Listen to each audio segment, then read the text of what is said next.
Data dari Sistem Informasi Pengelolaan Sampah Nasional dari Kementerian Lingkungan Hidup dan Kehutanan menunjukkan bahwa Indonesia menghasilkan 34,85 juta ton timbunan sampah pada tahun lalu 2022. Dari total tersebut ada 12,13 juta ton sampah per tahun yang tidak dikelola. 5 Juni diperingati sebagai Hari Lingkungan Hidup Sedunia. Ironis, kondisi laut Indonesia kini berada dalam situasi kurang beruntung. Selamat malam para pemirsa setia Berita Nusantara. Bersama saya Amalia Maulini Heya yang akan menemani Anda selama 5 menit ke depan membahas berita aktual dan terpercaya.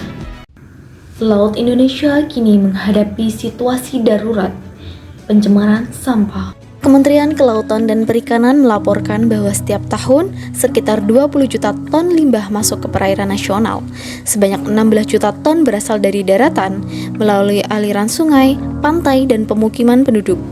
Sementara, 4 juta ton lainnya berasal dari aktivitas langsung di laut, seperti operasi kapal dan nelayan. Pada tahun 2025, total timbulan sampah nasional mencapai lebih dari 50 juta ton. Sayangnya, sekitar 40% limbah tersebut tidak dikelola dengan baik dan berakhir mencemari laut. Sampah plastik masih menjadi penyumbang terbesar, meskipun terjadi penurunan kebocoran sampah plastik laut menjadi sekitar 350.000 ton pada tahun 2024. Menurut Badan Peneliti Riset dan Inovasi Nasional, angka tersebut tetap mengkhawatirkan. Dampaknya sangat serius. Mikroplastik telah terdeteksi dalam tubuh ikan yang dikonsumsi masyarakat.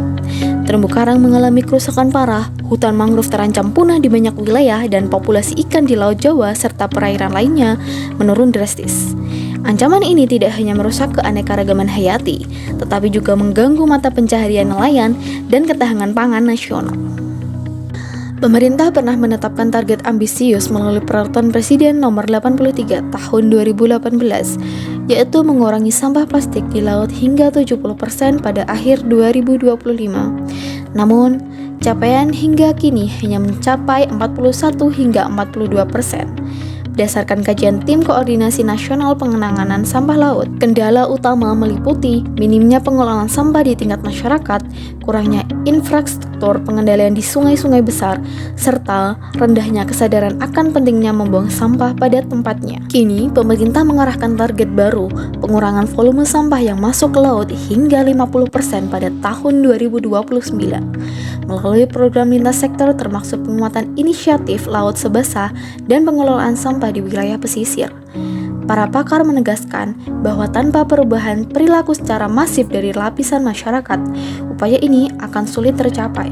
Oleh karena itu, mari kita mulai dari langkah kecil namun penting, kurangi penggunaan plastik sekali pakai, pilah sampah di rumah, dan ikut serta dalam kegiatan pembersihan pantai. Laut Indonesia yang kaya akan keanekaragaman hayati tidak boleh terus menjadi tempat pembuangan akhir sampah.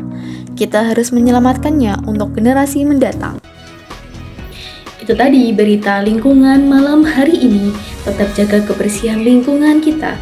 Salam lestari. Saya Amalia Maulini Heya. Terima kasih atas perhatian Anda. Sampai jumpa pada siaran berikutnya.